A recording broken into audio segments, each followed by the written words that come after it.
second day of the International Seminar on the National Education Policy 2020. I am Manjula Paik and it is my privilege to be your host for this technical session. Today's session will showcase thought-provoking research under three important tracks: equity, inclusion and social justice. Second is science, technology and emerging areas, and the third is Indian knowledge system. To guide today's session, we are privileged to have with us two distinguished academicians. May I respectfully invite our session chair, Dr. Arpit Saile sir, Babasaheb Bhimrao, Ambedkar University, Lucknow, to kindly join us on the dais. Thank you, sir. I also request our session co-chair, Dr. Nitam Singh, IMS University, Lucknow. A warm round of applause. PPT ready? PPT ready? Okay. Now, with the permission of our respected chairs and co-chair, we shall begin the paper presentation session. I request all the presenters to kindly adhere and to the allotted presentation time, followed by interaction with the chair and the audience. I now request Priyanka Raj Modanwal, Dr. Priya, on the stage.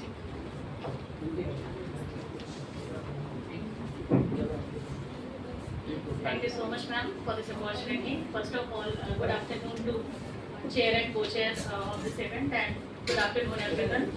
And my name is Priyanka Raj Modanwal, and now I am going to present my research paper, which is titled Analysis of Government Schemes for Women Empowerment in India and Initiatives Towards Viksit Bharat 2047. And my co-author is Dr. Priya. She is my mentor and supervisor, and she is an assistant professor in FMS Department, University of Lucknow. So moving towards the introduction part. So I just want to start my PPT with that lines. That is said by our Honorable PM Mr. Narendra Modi at the launching event of Viksit Bharat. That is, today every institution and every individual should move with a resolution that every effort and act will be for Viksit Bharat. The aim of your goals, your resolution should be the only one, that is developed India. At the launching event of Viksit Bharat, our Honorable PM set that lines. So, as we all know that women empowerment is a key driver of inclusive growth for any nation.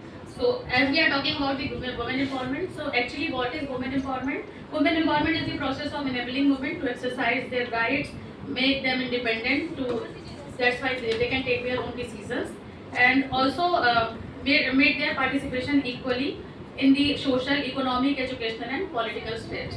And under the agenda of under the scheme of Viksit Bharat, there are so many provisions which is made for the women to make them empowered. Next slide. Okay. So there are four research objectives. First is to identify the various schemes provided by the Government of India for women empowerment under the Viksit Bharat programs.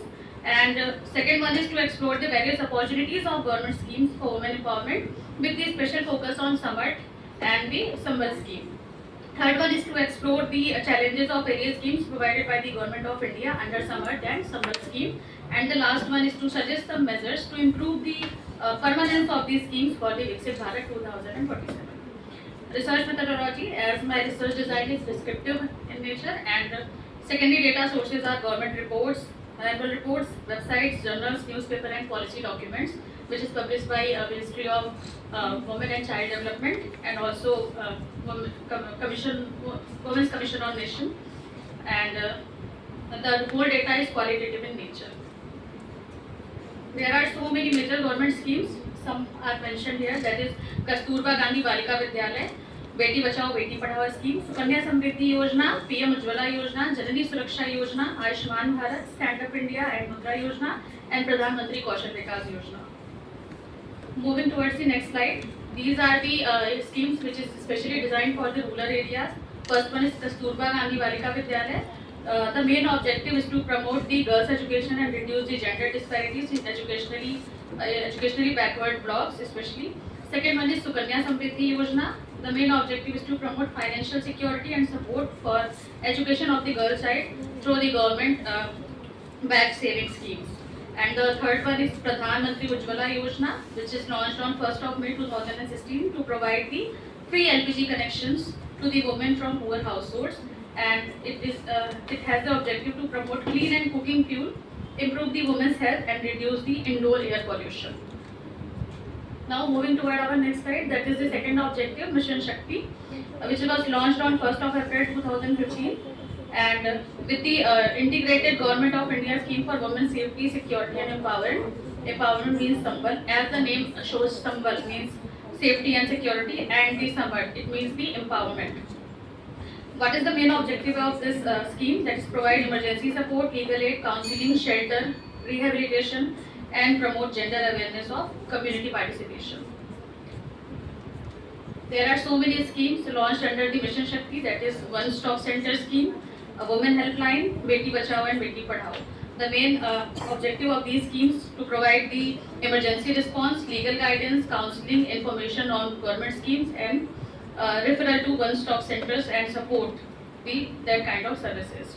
It also prevents gender discrimination, encourages girls' education, delay child marriage, and create awareness on gender equality.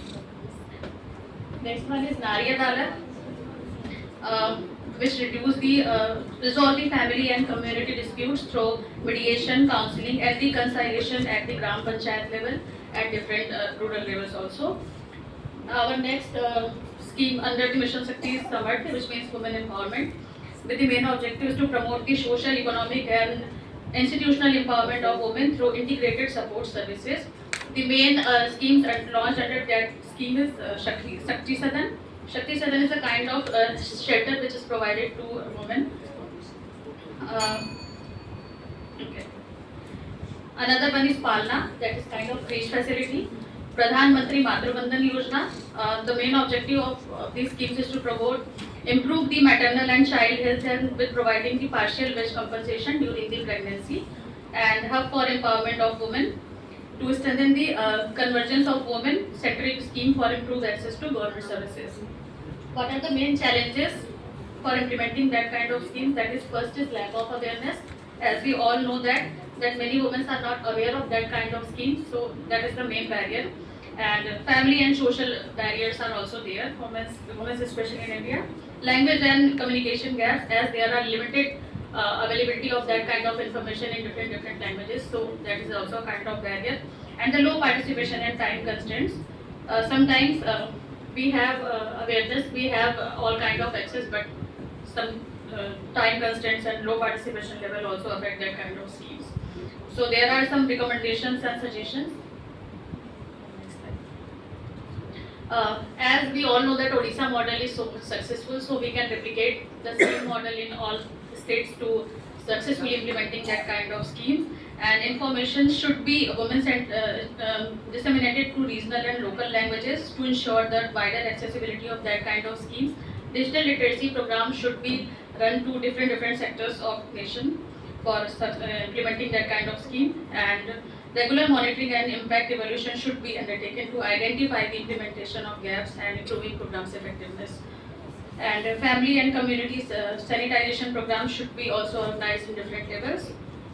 Now moving towards the conclusion part, women empowerment has emerged as one of the foremost priorities of our Government of India through the introduction of comprehensive initiatives under Mission Shakti, including Sambal and Samarth, along with several complementary schemes at the Pradhan Mantri Matru Bandhan Yojana, Shakti Sadan, one-stop centers, Palna, and hub for empowerment of women. The initiatives collectively addresses women's safety, protection, healthcare, nutrition, and the financial inclusion, skill developments and rehabilitation, and socio-economic empowerment of the women at the different stages of life. Thank you.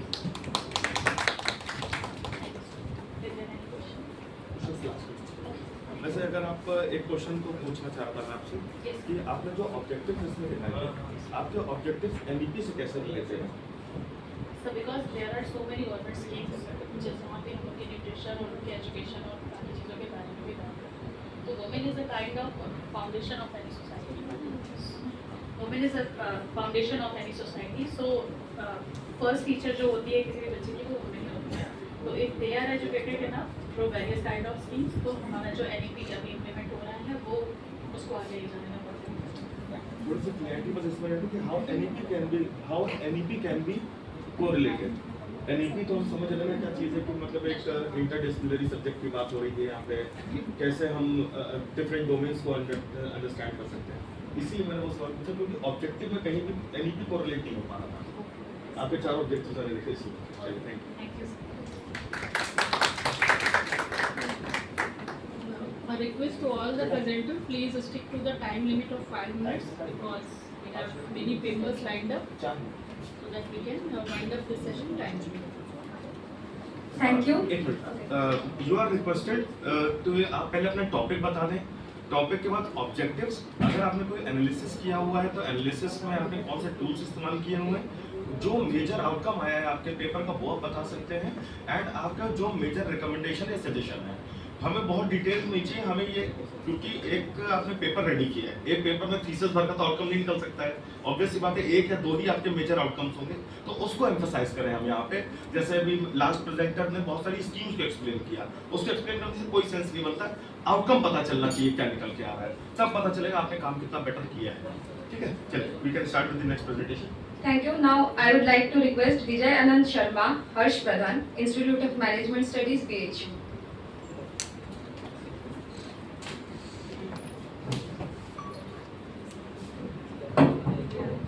Good morning, sir. Chairperson, Co-Chairperson, I'm Vijay Anand Sharma, Research Scholar of Institute of Management Studies, BBAU. My topic is rural development as a driver of national building combined sustainable digital inclusion and participation inclusion. So the entire thing is rural, the heart of the nation lives in rural India. Next. So rural development leads to national building. Next. So earlier, sir, we have always visualized farming as something like bull and cart going. Now we have to sustainability is important because we have always taken agriculture something as a thing just to increase production, like the revolution, white revolution. Now the main thing NEP is to have integrate all the multiple things in that.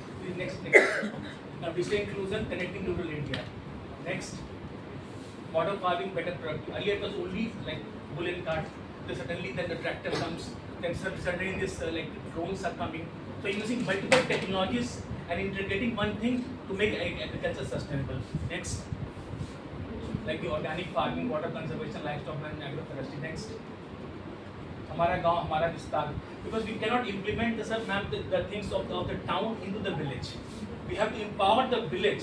For that community, panchayati raj system was there, but still it has not been done to the extent which we wanted. Next. Now ultimately, ma'am, the SDGs, there are 17 goals, out of which the first, second, third, fourth, 8 and 13. All these goals are very important. And unless these goals are achieved, the sustainability will not be achieved. Next. Now this is outline. Next is background, ma'am. Earlier, ma'am, it was only about things. Now, present witness or present economic transformation or development was only for agriculture. Now we have to include everything. Next. Then, ma'am, rural urban disparity still exists, ma'am. Now we need integrated technology, governance, sustainability remains fragmented. That has to be augmented. Next. Literature review. Next. And this is the evolution from the agriculture this way to the sustainable goals. Things have improved over the years. Next. And this is the literature. Next.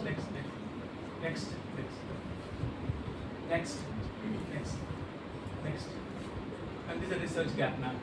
And this is hardly any literature on this now. Deep nation building is a limited digital integration, limited multiple. We have got many things, ma'am, but there's no integration in that. Unless until agriculture, all the departments, everything, rural, government, panchayati raj, district, unless until that is integrated, ma'am, the achievement of NEP will not happen. Next, and these are objectives. Next, these are research questions. Next, and these are, I have made a model out of this. Next, and these are basic practical foundations. Next, and these are the IIT framework which I have developed. Ultimately, I'll show that. Next, and this is the mediating process through which it has to mediate through economic diversity, employment, human capability, institutional spending, and cognitive empowerment. Next, ma'am, this is the model, ma'am.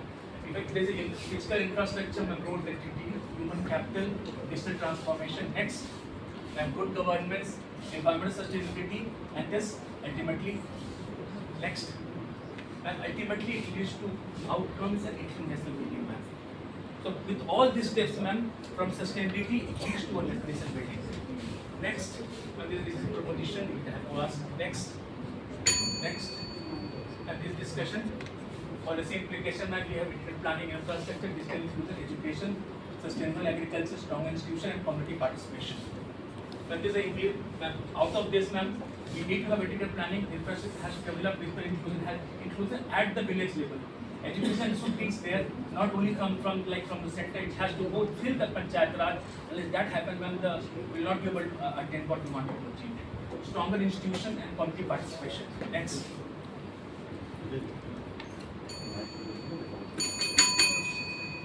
Next.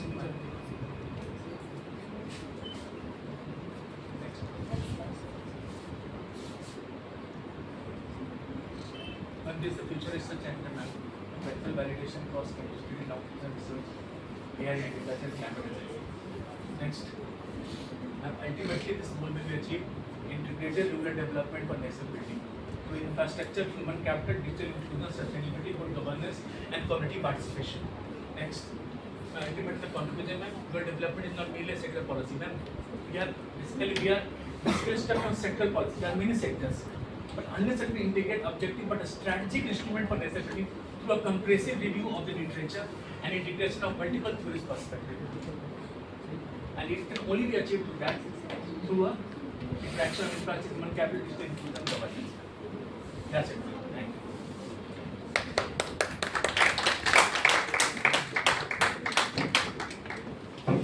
There is only one small question. I just wanted to know the novelty in your presentation. As this point that you have already told, we are understanding and since our childhood also that there should be social inclusion, there should be sustainability, there should be community engagement. What is the novelty and what is the newness that we are trying to give in this presentation? The novelty is this, like, we know everything, but the way forward is in this manner. Earlier, the agriculture was only the least of burden. Then now, at this juncture, with after NEP and everything, we need to integrate everything along with that. See, all the policies are basically consolidated at the town level, at basically subdivision level. But nothing concrete policies made for the rural things, sir. We always have a very different kind of policy for the town, for the village. But since 2/3 of the population is living, like all the employment generation is through the village, sir. So unless I can make a comprehensive policy, the integration has to be very important. The drone is not only for the village, like for town thing. The drone has to be for the village also. Like digital thing, digital backbone is not only be considered to a A-class school. It should always be. It also goes to the village level also. So that is the endeavor, sir. So whether there is a need of certain changes into the educational curriculum? Yes, ma'am. The curriculum, ma'am. See, firstly our mindset has to change, ma'am. That is very important, ma'am. We always have a mindset कि ये village का है तो थोड़ा सा ठीक होगा, ये होगा. We should have the same quality of teachers in the town level and at the village level, ma'am. अभी ma'am, it has enabled. Ma'am, आप देखिए इंडिया गाँव में जाइए, electricity is there, internet is there, everything is there, ma'am. The quality of life in village is much more better than town, ma'am. If the connectivity is there, because you got everything, ma'am. So अगर सब कुछ वैसा है, why can't we have a school? Why can't have a smart board at village? Why we have got a regressive thinking कि वहाँ black board से पढ़ाई होगा और यहाँ पे हम उससे smart board से करेंगे? तो ये mindset हमको change करना बहुत जरूरी है. ये mindset change होगा और तभी हमारी policy successful रहेगी.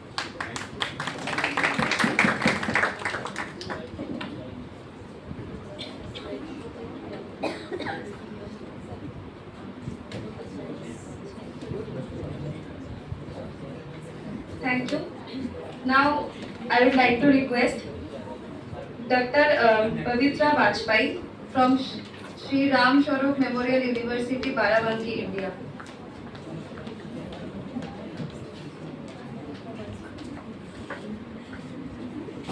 Good afternoon all.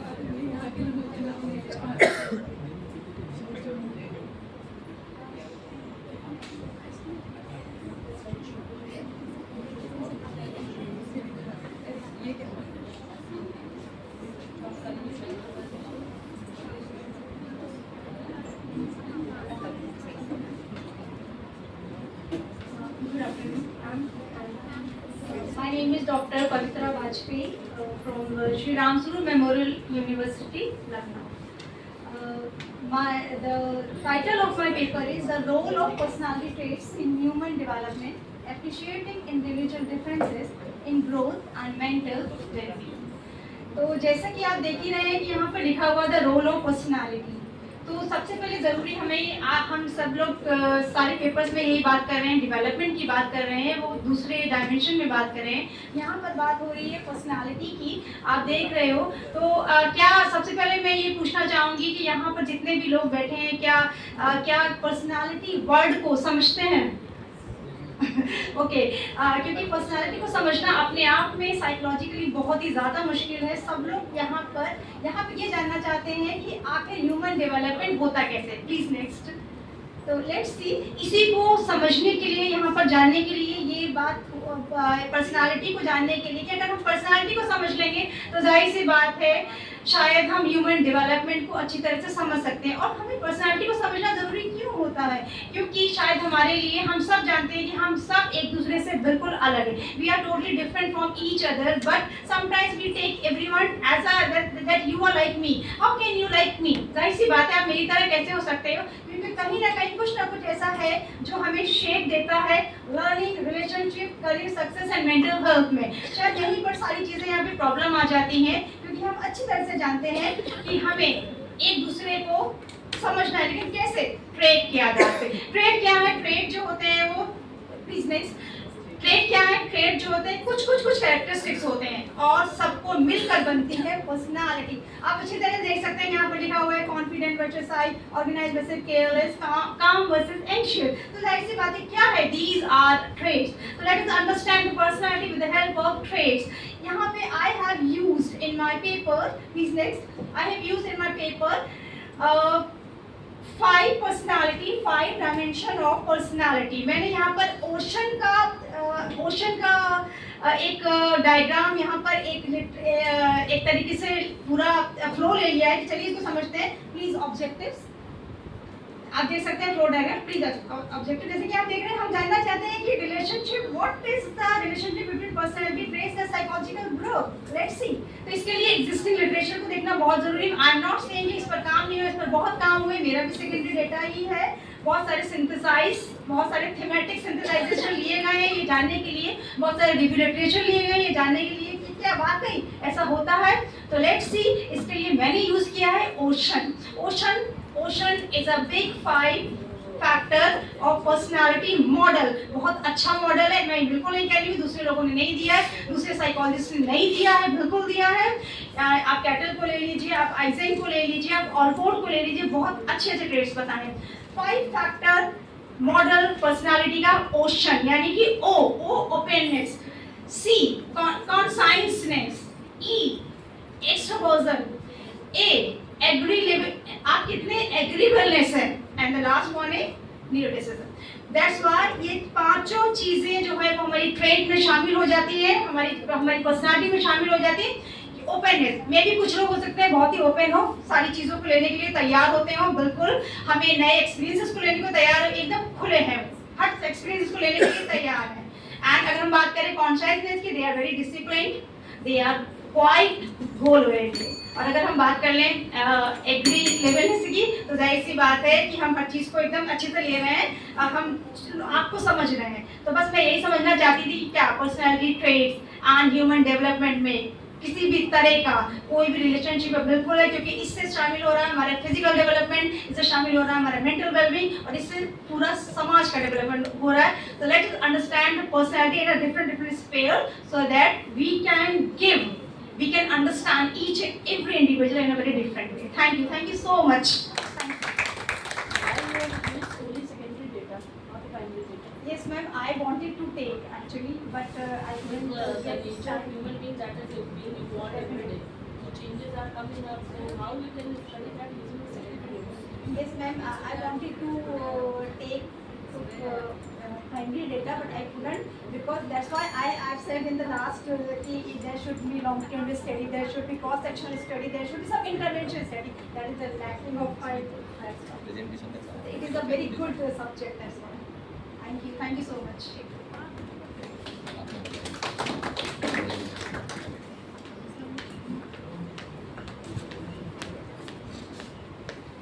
Now I would like to request Kavita Verma, Ravi Prakash Verma and Professor Archana Singh, University of Lucknow.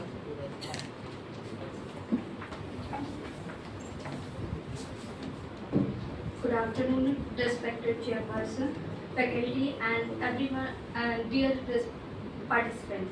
Today, I am Kavita Verma, research scholar from Department of Applied Economics, University of Lucknow, presenting my paper on access to the WASH facility and well-being in higher education institution, a study in context of NEP 2020 and SDGs. If we see the WASH, first of all, we need to understand what is WASH in context of higher education.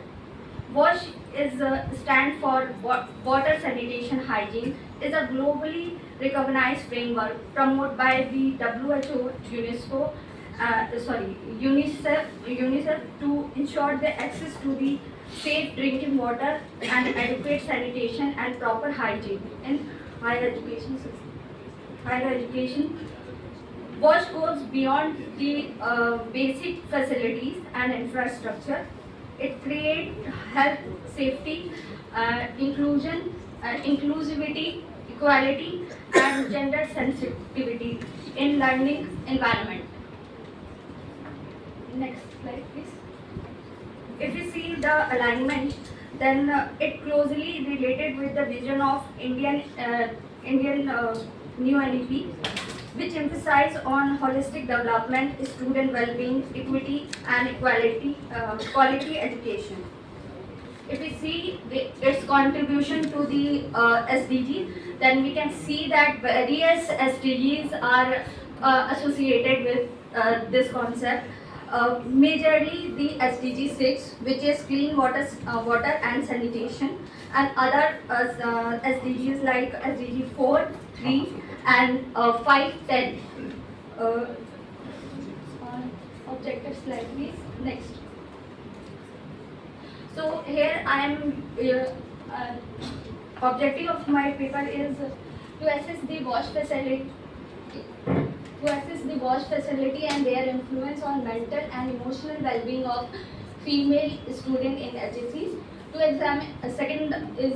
examine the contribution of WASH facilities to the goals of NEP 2020 and achievement of SDG 4 and SDG 6. Next slide, please. Result. Methodology. Basically, I have taken the primary study. इसमें primary study मैंने किया है, जहाँ पर research design रही है descriptive and exploratory, and basically sampling रही है random and pervasive, क्योंकि time constant था and मेरा जो sample था वो female था, and data collection primary survey था but through online questionnaire, and data analysis मैंने descriptive stats use करा है frequency and percentage and charts के through. Please next slide. अगर देखा जाए फाइंडिंग्स में तो मेरे रिस्पोंडेंट की प्रोफाइल ये रही है कि 88 फीमेल्स ने पार्टिसिपेट किया था, और जिसका रिजल्ट ये आया कि 81% ऑफ जो रिस्पोंडेंट थे वो पोस्ट ग्रेजुएट से थे, and 19% were under UG undergraduate. Sorry, the most of the respondent देखा जाए तो वो क्या थे कि एफिलिएशन उनका गवर्नमेंट यूनिवर्सिटीज से था, तो ये देखा जा सकता है मेरी स्टडी में कि ये public sector higher education institution की तरफ इंक्लाइन है. Next slide please. अगर रिजल्ट की बात करूँ तो वॉश facility assessment, the most respondents are saying कि उनके यहाँ फैसिलिटीज़ तो हैं बट उनका प्रॉपर मेंटेनेंस नहीं हो रहा है. नेक्स्ट और जो इससे पहले वाली स्लाइड अगर देखा जाए तो यहाँ पर वाटर फिल्टर्स तो हैं बट उनकी मेंटेनेंस नहीं होती. अगर ड्रिंकिंग वाटर है तो वहाँ पर इश्यूज आते हैं टेस्ट, हार्डनेस एंड स्मेल में. एंड लोगों ने ये भी लड़कियों ने ये भी कंफर्म किया है कि सेपरेट वॉशरूम तो हैं बट मेंटेनेंस नहीं होता. Next slide please. Menstrual health management की बात करें तो वो भी इतना एडुकेट नहीं है, सप्लाई नहीं है मटेरियल्स की. अगर देखा जाए तो वॉशरूम्स में हैंड वॉश नहीं है, एक्सेट्रा सप्लाईज नहीं है, वेंडिंग मशीन्स हैं तो वो वर्किंग नहीं है. नेक्स्ट मेंटल वेलबींग की बात करी जाए तो हम सब जानते हैं कि लड़कियां अगर कहीं पे भी काम करती हैं तो अगर उनको प्रॉपर इंफ्रास्ट्रक्चर नहीं मिलता है तो कहीं ना कहीं हमारा जुड़ाव जो है वो एक इंस्टीट्यूशन के प्रति कम होने लगता है और एकेडमिक परफॉर्मेंस भी इससे इम्पैक्ट करती है। आप सब जानते हैं कि अभी भी हम लोग हैं तो यहाँ वॉशरूम ढूंढने जा रहे हैं, हमें वो एडुकेट नहीं मिल रहा है। Next slide please. और इंस्टीट्यूशनल सपोर्ट की बात करें तो यहाँ पर ऐसा है कि अटेंडेंस इफेक्ट होती है, ग्रुप पार्टिसिपेशन इफेक्ट होता है, प्रेजेंटेशन और एग्जामिनेशन के डेज भी कई बार लड़कियां नहीं आती। हम बात करते हैं कि 50% हमें इनरोलमेंट चाहिए अपनी NEP के थ्रू और वुमेन्स का पार्टिसिपेशन, बट क्या फैसिलिटीज़ हैं? हम इनरोल तो करवा ले रहे हैं, क्या प्रेजेंटेशन है? क्या अटेंडेंस उतनी हो रही है? नहीं हो रही है। Conclusion please. कंक्लूड यही करता है कि बेसिक फैसिलिटी तो है इंस्टीट्यूशन में बट उनका मेंटेनेंस नहीं हो रहा है और ये इनएडुकेसी कंट्रीब्यूट करती है stress, anxiety and reduce academic participation and wellbeing में। Thank you so much.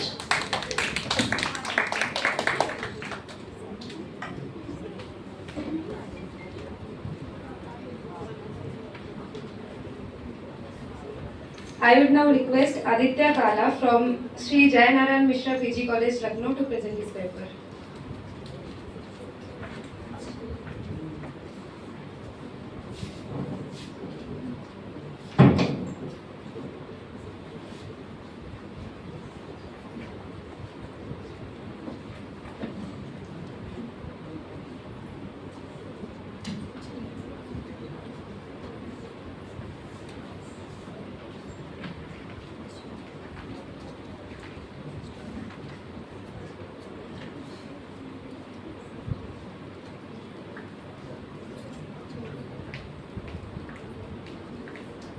Good afternoon, everyone. Respected chairperson, distinguished guests, and fellow academicians. I am Aditya Kala. I am assistant professor and head of Department of Geography at Sri Jayanaran Mishra PG College, KPC, Lucknow. My topic is reimagining geography education in India through digital transformation, a framework under NEP 2020. The changing landscape of geography has been as shown in this slide. The traditional methods of studying geography are maps and atlases, field surveys, and classroom teaching. Now the digital methods that are being included in the NEP at both school and higher education level are given on the right side of the screen. GIS and remote sensing, earth observation, drone mapping, artificial intelligence and machine learning, and GeoAI. Virtual reality and augmented reality along with virtual field work, digital twins and 3D visualization. These are the changing landscape. Now the need for this transformation that is under the NEP 2020. The first is technological transformation. The rapid development of GIS and remote sensing, earth observation and AI and other technologies has changed the way geographical information is collected, analyzed and reviewed. The changing skill requirements. Second. The changing skill requirements, because with the growing technological developments in the world, the demand for people who can understand and analyze the spatial data that we use in geography can be put to good use. The third is educational transformation, with which we are putting more education and more technology. Both can be used at the same time using these techniques. Then national development priorities, with more temporal and spatial data if we can use, we can apply it to the more increase and for the betterment of the national policies. Next slide. Now NEP talks about all these points. It is an enabling policy environment data. So technological development, enabled education, multidisciplinary learning, experiential learning, all these points that I have mentioned in this slide can be put to use using the framework that I will be showing in the next few slides. Now from school to higher education, what developments are taking place? In the school development, at school level, geography is studied based on these projects. The schools are, the topic I have taken is generalized schooling, both rural and urban areas. The spatial databases, virtual field trip, GeoAI, these are being implemented in schools that are already using technology in its curriculum. So digital storytelling, digital literacy, big spatial data, these are being implemented. Now in the next slide I have shown how higher education at higher education level, what we are doing in our college as well as in other universities that are tech driven, how higher education at higher education level geography and studies are involved. So digital maps applications, we are telling about the students about the application basis of that. Google Earth and virtual globes, how they can be used and put to use to identify what remote sensing and GIS can do, the prospects of it. Interactive visualization, spatial data and virtual field trips. We are taking the students on virtual field trips using Google Earth. The street view of the Google Earth can be used as a big advantage of this. Now experiential learning is increasing in higher education in the field of geography. Next slide please. The digital geography education ecosystem.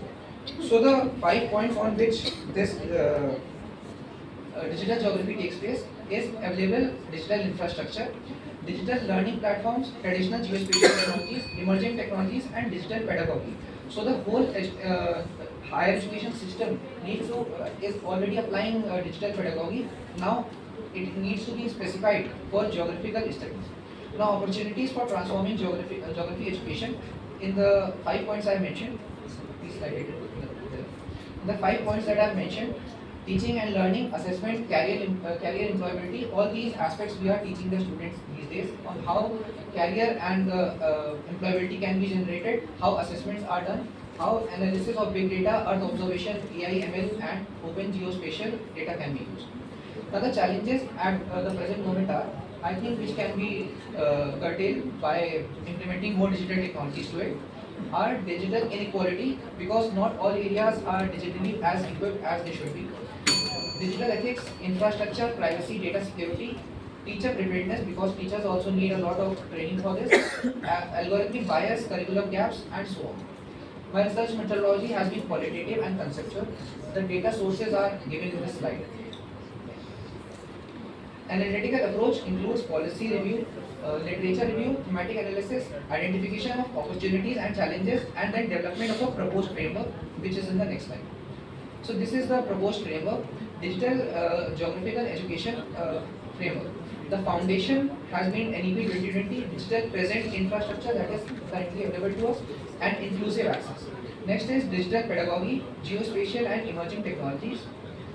Learning outcomes. We have focused especially on the learning outcomes area of this and the impact, employability, research and innovation, sustainable development and climate change. This slide.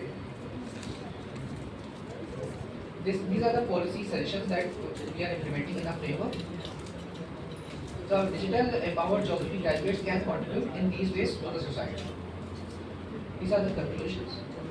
That digital transformation is required for geographical studies both at school and higher education level, and NEP 2020 gives a good framework on which we can build more on it. Thank you. This is it.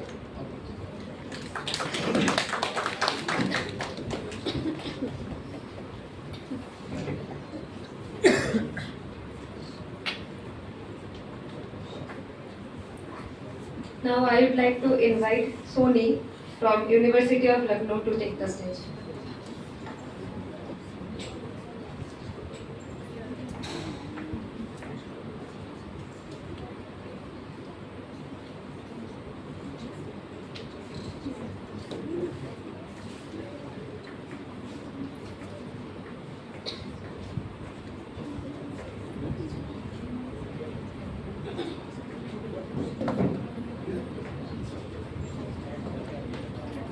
Good afternoon, respected chairpersons, faculty members and fellow researchers. I am Soni Tiwari, a PhD research scholar, University of Lucknow. Today I am presenting my research title, Stock Market Volatility Forecasting using LSTM Network Nifty 50 Index Data. This study explores how...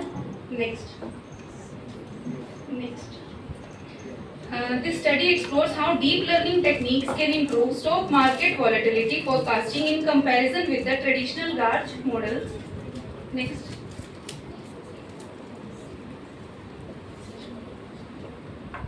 And my objectives of the studies are to forecast stock market volatility using an LSTM network and to develop a forecasting model using historical Nifty 50 data and then to compare the proposed LSTM model with GARCH 11, and my methodologies are follow 7 stages. First, I collected the data from Nifty 50, and then I used clean and pre-process the data. After that, I generate log return and volatility measures, and then I done a stationary test from ADF test. After that, I develop LSTM model. Finally, it forecasts performance and evaluating the compare with GARCH 11 model. Next. These are the data sets which I have collected. And next. And these all are the graphs which I collected from the using Python libraries. Next.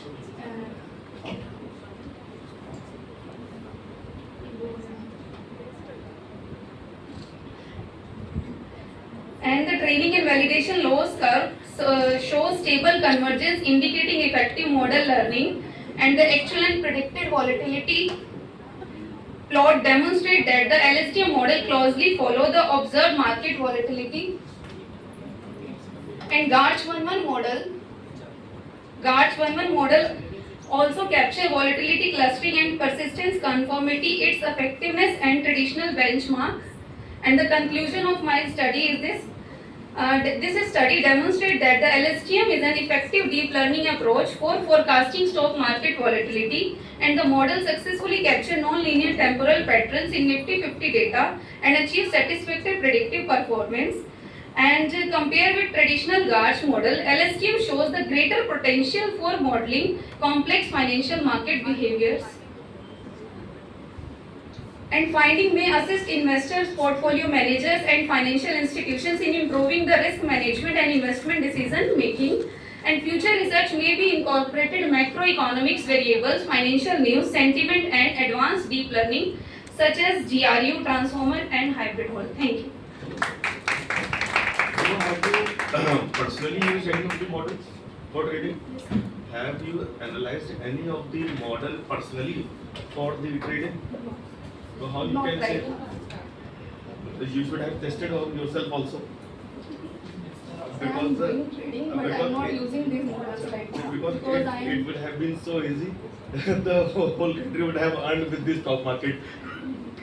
So try to analyze with yourself also. So you will get the better results. Thank you.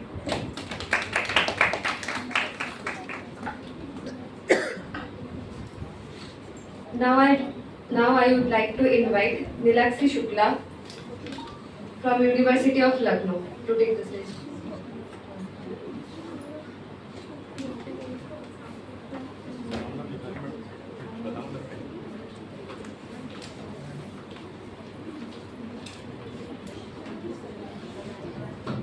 Good afternoon, respected panel members and the audience present here. My name is Lakshi Shukla. I am a research scholar from the University of Lucknow Department of Management under the supervision of Professor Dr. Anuboli and Dr. Babasaheb. The title, previous slide please. The title of my research paper is Transforming the Higher Education through the Generative Artificial Intelligence, a review of the opportunity, challenges and strategies for NEP 2020. Come to the introduction. Okay, generative artificial intelligence is rapidly transforming the higher education system by changing the way the learning, teaching, assessment, and also the research has been conducted. AI-powered tools such as ChatGPT enables personalized learning, giving instant feedback, helping in the content generation and academic support, creating opportunity for both the students and the learners. The National Education Policy, as we know, encourages the adoption of the emerging technologies. It focuses on how it can promote the innovation, how it can develop the digital competency and multidisciplinary learning. Next is, as we know, that AI plays an important part in developing the virtual labs and giving the AI-driven content creation that can make STEM education accessible to more children, and it also gives hands-on experience to the children. Thereby, we can reduce the cost on the expensive equipment. Despite these various benefits, there are some challenges associated with generative AI also, like academic integrity, ethical use, data privacy, algorithm bias, and unequal access. Therefore, understanding the opportunity, challenges, and strategy for successfully integrating the generative artificial intelligence into the NEP 2020. If you want to achieve the vision of the NEP 2020, you must understand this in depth. Next slide. Okay, here is a short introduction of generative artificial intelligence. Basically, is a part of the artificial intelligence which helps in creating the new content like the images, text, audio, video, and computer code. Generally, what it does is it works on the machine learning model called deep learning model, which simulates the learning how the human mind learns and makes decision on its own. It also learns from the huge amount of data and processes the user's natural language request and gives the answer to the relevant question. Generally, the key feature used is it generates the human-like content using the user prompts. Some of the examples of generative artificial tools are ChatGPT, Google, Gemini, Microsoft Copilot, and more. Next. Okay, here's a brief introduction of NEP 2020.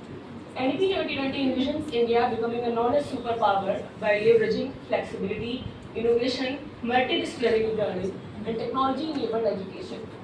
It encourages the integration of emerging technologies to improve the quality, accessibility, and effectiveness of higher education system. It emphasizes the development of critical thinking, problem solving. Come to the objectives. Ma'am, can I tell you the research methodology that I have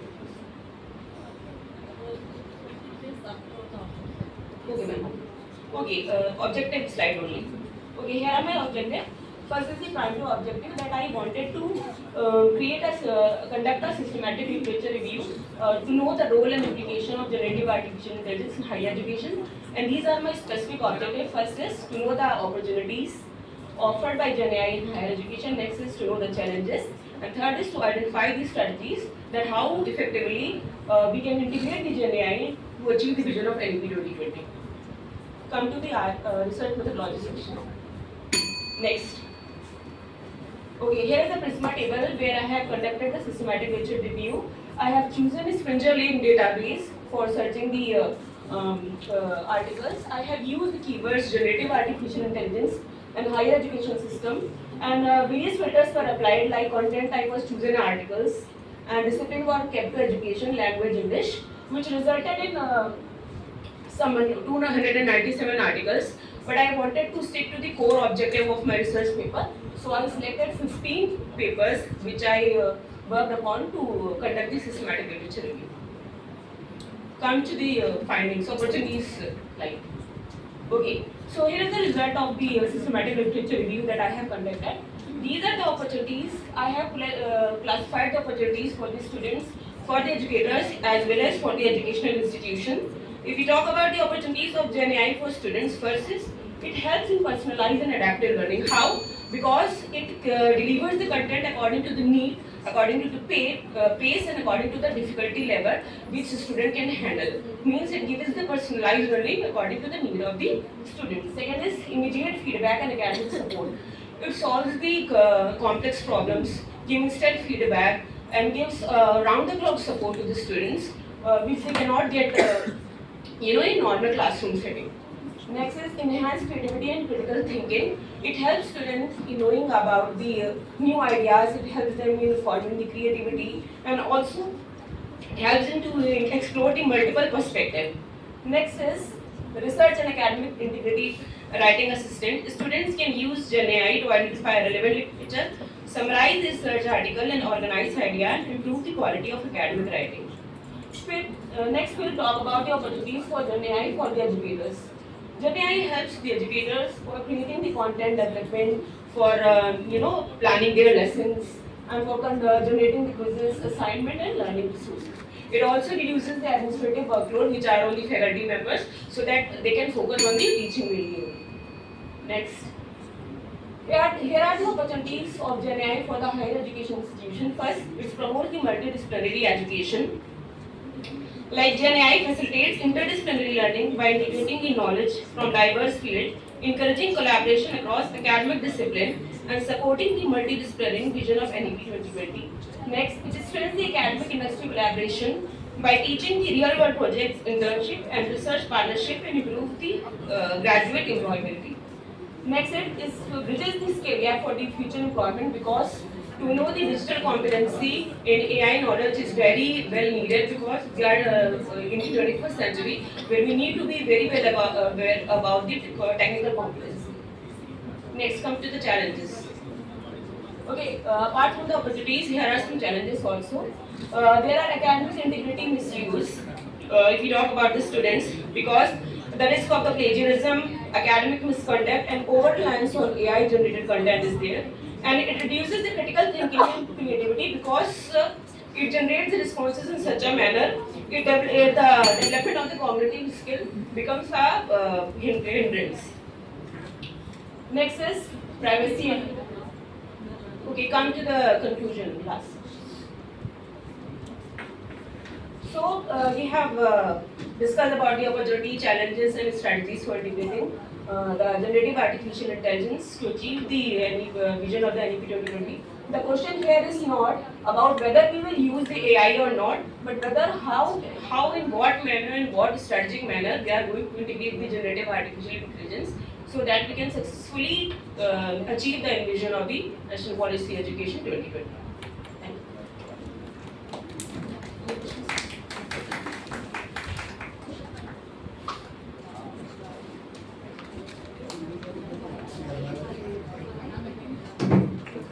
May I now invite Pragya Bharti from University of Lucknow to come up on the stage.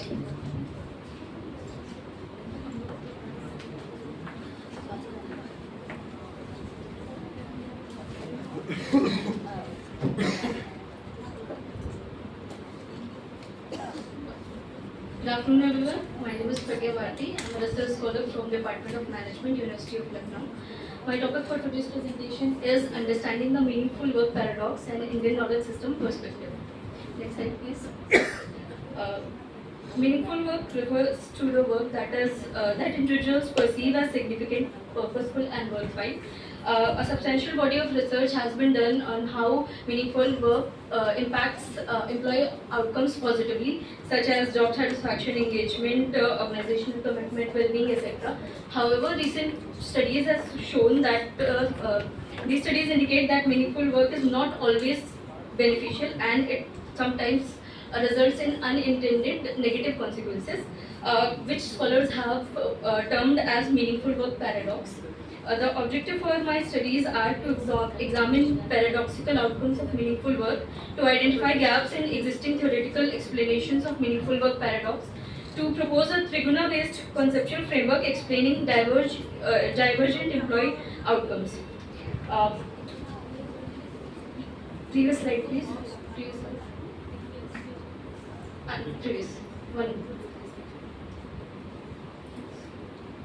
So, dark side of meaningful work, evidence have suggested that employees become excessively committed and willing to make personal sacrifices, which leaves them vulnerable to organizational exploitation. Organizations also encourage existential labor, where employees perform meaningfulness, but they feel disconnected, which leads them to emotional exhaustion and burnout. It has also been associated with workaholism, ego depletion, job stress, etc.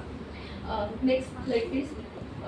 Existing theories have shown there are existing several theories which have attempted to explain these contradictory results, such as too much of a good thing, which suggests that excessive meaningfulness can be detrimental beyond certain optimum level. There is JDI model which explains meaningful work can shift from motivational resource to a psychological demand. There is also a paradox theory which suggests that meaningful work is an inherent negative and positive outcomes simultaneously. And it has also there are also psychological mechanisms and contextual conditions which are I found in the existing literature. Moving on to the next slide. While there are explanations which explain how meaningful work becomes psychologically demanding, there is still limited insight into why employees experience similar level of meaningful work but exhibit different outcomes. So for this, there is inefficient research, and this is my research gap. So for this, I have proposed to incorporate Triguna framework into this meaningful work research. Trigna framework is an Indian knowledge system perspective. It suggests that employees' behavior are motivated by three gunas, which are sattva guna, rajas guna, and tamas guna. And my core proposition is the employees interpret and enact meaningful work differently based on their dominant guna orientation. So this is my framework. The proposed framework suggests that meaningful work influences employee outcomes indirectly through their triguna orientation. So Sattva is associated with positive outcomes, Rajas is associated with strain-related outcomes, and Tamas is related with withdrawal-related outcomes. Moving on to the next slide, my contribution. This proposed framework explains that meaningful work paradox can how meaningful work can exhibit different divergent outcomes, and it also advances Indian knowledge system theory as well. Next slide, please. These are my limitations. That it is purely a conceptual framework, and more further empirical research can be done on this, and more cross-cultural studies also can be done on this. To conclude, meaningful work is neither inherently beneficial, neither inherently harmful. It depends on how employees enact and inherit meaningful work and how they interpret meaningful work. Thank you.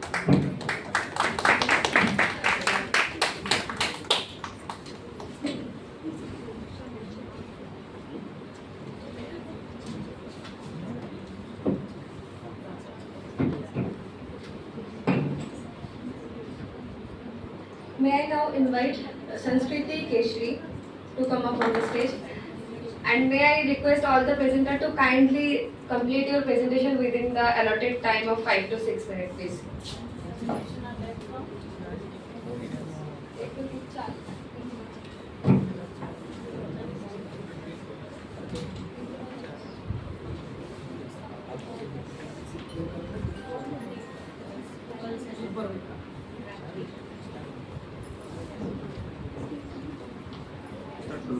Good afternoon, Chair, Co-Chair, distinguished guests, researchers, teachers, and fellow participants. I am Sanskriti Keshri, a research scholar from Department of Education, University of Lucknow. Today I am presenting my review paper on the title From Environmental Awareness to Environmental Ethics, a critical review of ethical human-animal relationships in the primary environmental studies in the context of NEP 2020. This paper explores how primary environmental studies can move beyond creating environmental awareness and instead help children to develop environmental ethics, empathy, compassion, and responsibility towards all kinds of life. First of all, I'd like to explain the terminology. The ethical human-animal relationship. In this study, ethical human-animal relationship refers to children value-based understanding and responsible integration with animals grounded in empathy, compassion, respect, coexistence, and moral responsibility. These relationships are viewed as essential component of environmental ethics. We all know that today the world is facing so many challenges like as climate change, biodiversity loss, pollution, habitat destruction, and increasing human-animal conflict. Traditionally, environmental education has tried to solve these problems through awareness, but awareness alone is not enough.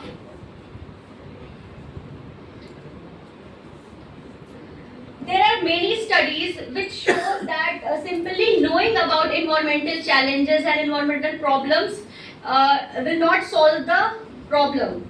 So there is a need for integrating ethical values within environmental learning. And NEP 2020 also advocate holistic, value-based and experiential education. Next slide, please.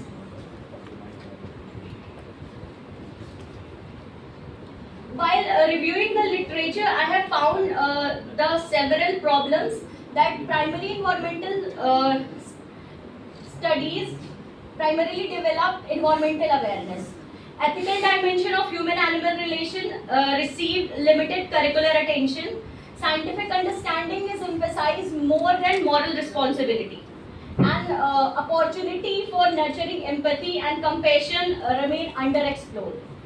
And here are the research gaps that environmental education, environmental ethics, humane education and human-animal studies are studies as separate disciplines. So there is a need to integrate all these disciplines in environmental studies in the private environmental studies. Next slide, please.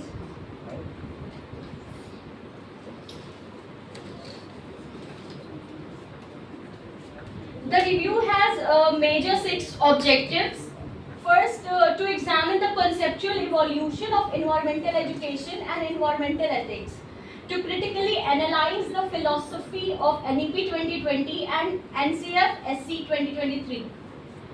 Third, to identify conceptual and curricular gaps in primary environmental studies. To explore ethical human-animal relationships as an educational perspective. To propose an ethics-oriented approach to strengthen primary environmental studies. To suggest implication for curriculum, teacher education and future research. The literature also shows that environmental education has evolved over time in the last 50 years. First, initially the focus was mainly on conservation and ecological knowledge. Later, sustainability became an important objective. More recently, scholar has argued that awareness alone is not enough. Environmental ethics helps learner to understand their moral responsibility towards nature. Humane education further develop empathy, compassion, respect for all living beings. Therefore, environmental awareness and environmental ethics should complement each other rather than be seen as a separate ideas. I then analyzed these both documents, National Education Policy and National Curriculum Framework for School Education, and the policy and framework has these strengths that it promotes holistic development and competency-based learning. It encourages experiential and inquiry-based pedagogies. It emphasizes constitutional values and responsible citizenship. It supports sustainability and environmental consciousness. But from my review, from my point of view, my review point of view, I have identified few gaps which my research paper has tried to give solution. That it has limited emphasis on environmental ethics within primary environmental studies. Humane education is not explicitly addressed in the policy and framework.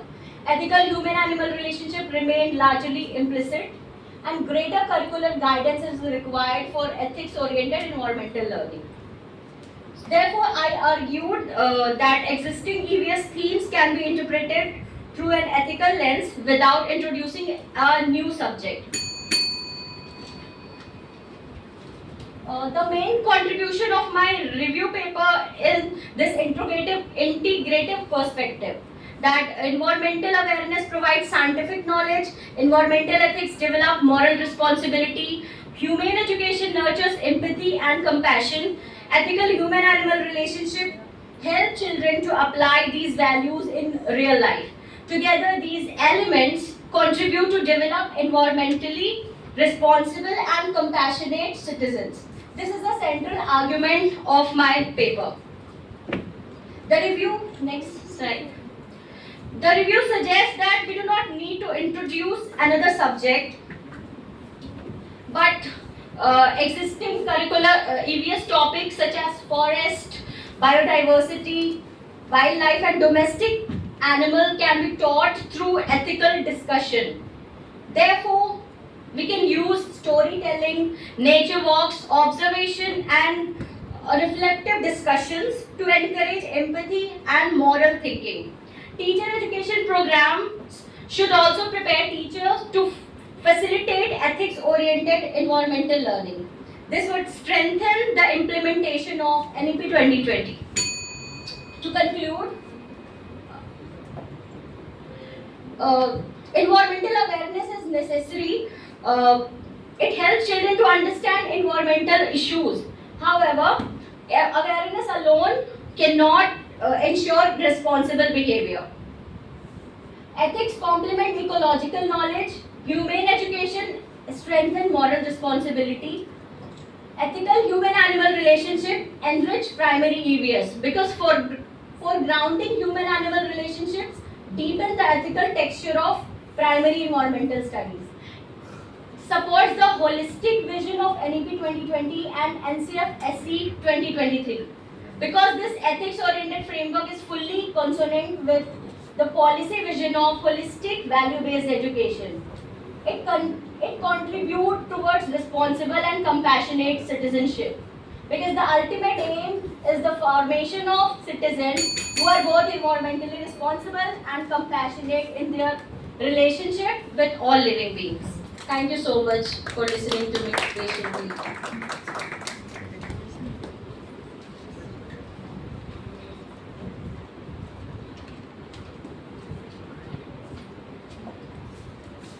I would now like to invite Sahil Samia Siddiqui on the stage.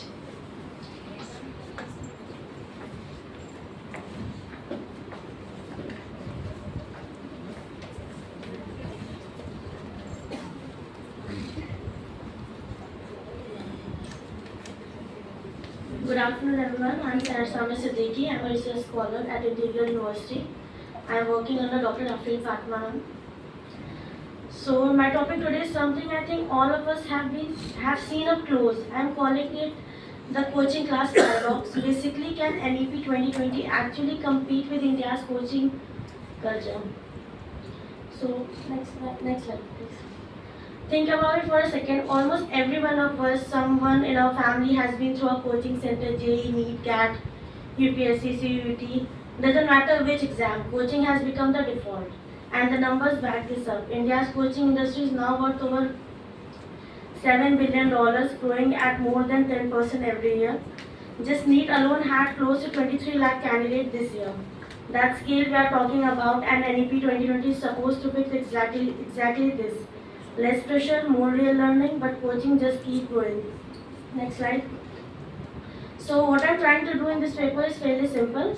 First, understand why this gap exists between NEP promises and what's actually happening. Second, why exams like this still push students toward coaching even when the curriculum is changing. And third, what could actually be done to fix this. Next, in terms of how I approach this, it's a conceptual paper, so I didn't run a survey by myself. I went through the NEP 2020 documents, looked at coaching industry reports and existing research on exam-driven education in India and build the argument from there. So next slide, here's the really heart of the problem. NEP wants classroom to be less stressful, more about understanding than memorizing. That's the vision. But on the ground, JEE, NEET, CAT and exams, none of us gotten any easier. So families still feel like they can't just rely on school, and that's exactly why coaching is not going anywhere. Next slide. So what do I expect to find? Three things. Honestly, one, NEP is changing the classroom, but not the exam itself. Second, families still trust coaching more than schools. That hasn't shifted. And third, coaching is not slowing down anywhere, whether it's engineering, medicine, management, or civil services, etc. So in conclusion, so where does this leave us? My argument is pretty straightforward. If only fix the classroom and don't touch the exams, NEP's vision is going to keep losing to coaching culture. And I want to be clear, this is not me saying NEP is wrong. It is saying there is a second half of the problem that still needs attention, and I'll leave with this thought. As long as one exam can decide a student's entire future, can any policy really be enough to end this coaching culture around it? Thank you so much.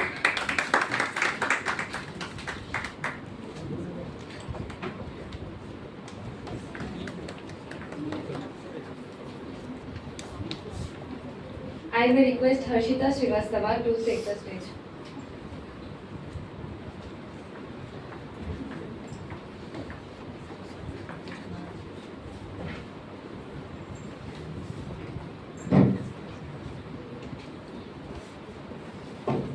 Good afternoon, everyone. I am Harshita, and I will be presenting our ongoing research titled NEP 2020 in Practice, Institutional Readiness, Challenges and Preliminary Insights from the Pilot Study in North India. So this study is conducted in the guidance of Dr. Srijan Anand, Department of Commerce and Business Administration, University of Allahabad. So, next slide. Let me begin with a very simple observation. The challenge in education policy in India has never been about its ambition. Rather, it has always been about its traction. NEP 2020 offers multidisciplinary learning, flexibility in coursework, and multiple entry and exit points for the students, and overall holistic student development. But what happens when policy with such ambition reaches the institute? Do all universities, regardless of their funding, administrative capacity, and infrastructure, implements it in the same way? This is the central question the research tries to examine. Next slide, please. Coming to the research objectives. So broadly, our research has 6 interlinked goals. We look at the institutional challenges during the implementation. We assess how ready institutes actually are for adopting these changes, and we have documented the lived experiences of the stakeholders, including the faculty members, the administrative staff, and the students. We have also identified the opportunities emerging along with these challenges and understand how structural and resource inequality is shaping implementation differently across institutions. Ultimately, our aim is to come up with context-sensitive recommendation rather than one-size-fits-all recommendations. Next slide, please. Now, briefly look at the existing literature. So, most of the existing scholarship are strong on the policy critique but weak on the ground level evidence. Govinda in particular offers one of the sharpest critiques. He describes policy as ideational world of words disconnected from ground realities.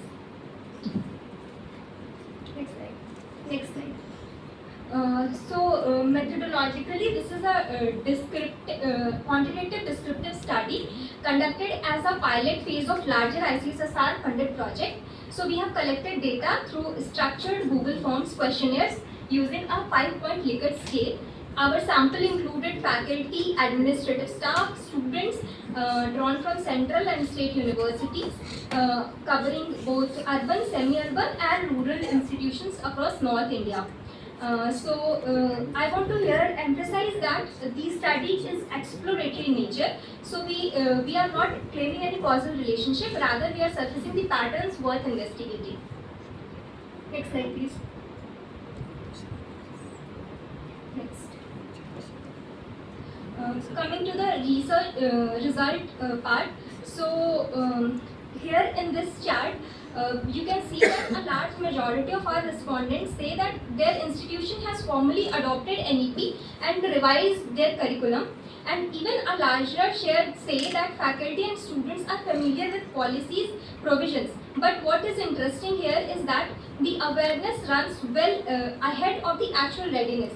Training and infrastructure lag noticeably behind.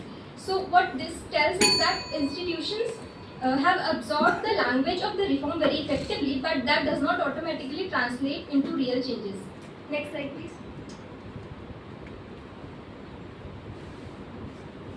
Last conclusion. These are all the results and findings. Overall, so conclude that our findings show that NEP 2020's implementation is shaped by far more than by institutional capacity, and what also matters is the institutional capacity, regional context, and existing social inequality rather than the policy's intent itself. So institutions have although made genuine effort to adopt the reform, but that adoption remain uneven, especially around the faculty preparedness, infrastructure and regional equity. Thank you. Please come to the research methodology slide. Come back to the RM slide. Yes. Here you said that your study is exploratory, it is not descriptive one. Yes. But you are mentioning that it is descriptive and you have done descriptive statistic analysis has been done in this study. So, and you are saying that you have not done it. It's exploratory as well as descriptive, but not positive.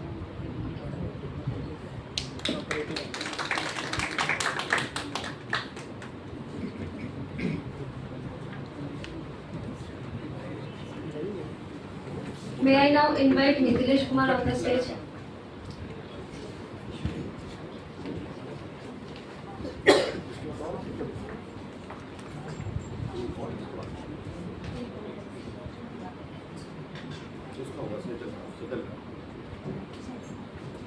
Good afternoon, respected teachers, all participants, my friends. I am Nitilesh Kumar, research scholar in education under the supervision of Dr. Prasudha Mohanty, Babasaheb, Bhimrao, Lucknow. My presentation topic is inquiry-based laboratory instructions and effective approach for implementing India's National Education Policy 2020. Since we know that NEP 2020 focus learner-centered, inclusive education and multidisciplinary, while inquiry-based laboratory instructions also a learner-centered approach where learners investigate, experiment, hypothesis, make objectives, and findings also obtained. The theoretical frameworks, next slide. The theoretical frameworks support inquiry-based laboratory instructions supported by three major educational theories: constructivist learning theory, core experiential learning, and Brunner discovery learning. Next slide. Literature review. Previous studies shows that inquiry-based laboratory instruction significantly improves academic achievement, scientific process skills, critical thinking, creativity, laboratory competencies, teacher effectiveness. The research gap, many research gaps, NEP 2020 and IBLI stands for inquiry-based laboratory instruction. Limited empirical research on inquiry-based laboratory instruction in Indian context, lack of studies, examination, inquiry-based laboratory instruction within the framework of NEP 2020, need for studies linking inquiry-based laboratory instruction with competency-based and learner-centered education. Simply the objective of this study analyze the alignment between inquiry-based laboratory instruction and NEP 2020, examine inquiry-based laboratory instruction as an effective pedagogical approach. The significance of the study supporting implementation of NEP 2020 in next slide. Next. Yes. The study contributes by supporting implementation of NEP 2020, improve science education, strengthening teacher education, developing scientific competencies, curriculum development. Next. The main portion of this paper, inquiry-based laboratory instruction as a pedagogical approach for implementing the National Education Policy NEP 2020. The principle of NEP 2020, experiential learning, competency-based education, inquiry-based learning, learner-centered pedagogy. These principles also includes in the inquiry-based laboratory instruction. Next slide. And also, critical thinking and problem solving, scientific temperament, creativity and innovation, collaborative learning, and multidisciplinary learning, inclusive education. These all the principles also similar to the inquiry-based laboratory instruction. Next slide. So the study concludes that inquiry-based laboratory instruction is an effective approach for implementing the vision of NEP 2020 in science education. It promotes inquiry, experimentation, scientific temperament, and competency development. Thank you.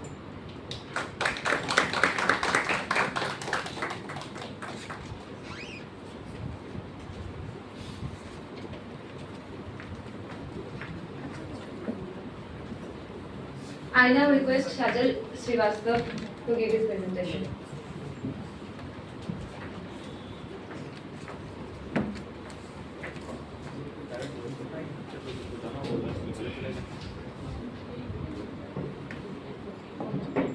इस 2 दिवसीय अंतर्राष्ट्रीय संगोष्ठी के आज द्वितीय दिवस एवं चतुर्थ तकनीकी सत्र की अध्यक्षता कर रहे मंचासीन अध्यक्ष द्वय एवं सामने आकार ले रहे शोध की चेतना के उन्नयन के साधक सम्मानित प्रतिभागीगण, मैं सजल श्रीवास्तव इसी माननीय विश्वविद्यालय के शिक्षा शास्त्र विभाग के शोधार्थी के रूप में आप सभी का हार्दिक स्वागत एवं अभिवादन करता हूँ।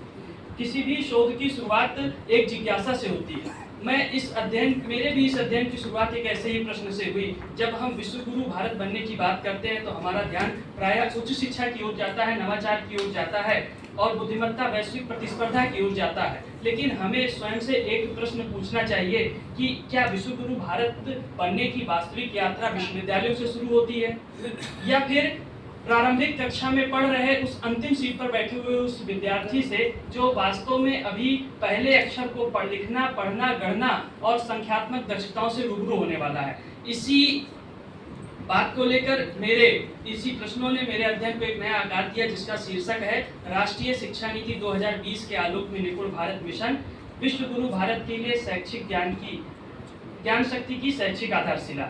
जब मैंने उपलब्ध साहित्य का समालोचनात्मक अध्ययन किया तो स्पष्ट हुआ कि निपुण भारत मिशन पर हमें अधिक शोध मिले, लेकिन वो क्रियान्वयन पर मिले, शिक्षक प्रशिक्षण की स्थिति पर मिले, हमें कार्यक्रम के मूल्यांकन पर मिले।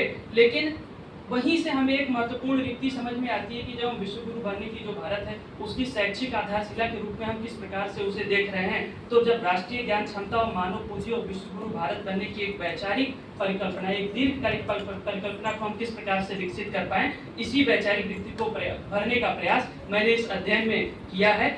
और इसी दिशा में आगे बढ़ते हुए समालोचनात्मक विश्लेषण के माध्यम से कुछ महत्वपूर्ण निष्कर्ष सामने आए हैं, जिसे मैं आपके सामने रखने का प्रयास करूंगा।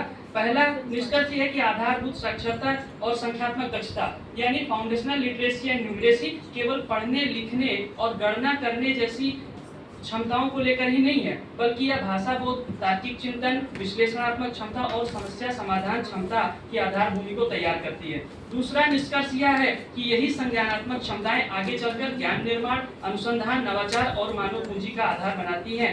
और यदि हम इस पूरी प्रक्रिया को एक शैक्षिक यात्रा के रूप में देखें तो एक अत्यंत रोचक चित्र हमारे सामने उभरता है। इस यात्रा की शुरुआत आधारभूत साक्षरता और संख्यात्मक दक्षता से होती है। जब एक बच्चा प्रारंभिक अवस्था में पढ़ना, लिखना, समझना और संख्यात्मक अवधारणाओं को समझने का काम करता है तो उसमें भाषा बोध, तार्किक चिंतन, विश्लेषण और समस्या समाधान जैसी संज्ञानात्मक क्षमताओं का विकास होने लगता है। और यही क्षमताएं उसे केवल जानकारी ग्रहण करने वाला विद्यार्थी नहीं बल्कि ज्ञान का सृजन करने वाले एक शिक्षार्थी के रूप में उसे परिकल्पित करती है। और जब लाखों लाख शिक्षार्थी अपने क्षेत्र में ज्ञान का सृजन करते हैं तब राष्ट्र की राष्ट्रीय ज्ञान क्षमता विकसित होती है। इसी प्रक्रिया से ज्ञान भारत का निर्माण होता है और यही ज्ञान भारत आगे चलकर विश्व को एक नई दिशा और दशा प्रदान करने वाला विश्व गुरु भारत बनता है। अंत में मेरे शोध पत्र का केंद्रीय विचार यही है कि विश्व गुरु भारत का निर्माण केवल विश्वविद्यालय की प्रयोगशालाओं से नहीं होगा बल्कि प्राथमिक विद्यालयों की कक्षाओं से प्रारंभ होता है। जिस दिन भारत का प्रत्येक बच्चा निपुण होगा उसी दिन विश्व गुरु भारत बनने की नींव पूरी रूप से रखी जा चुकी होगी। आप सभी का पूरी चेतना के साथ बने रहने के लिए बहुत बहुत धन्यवाद।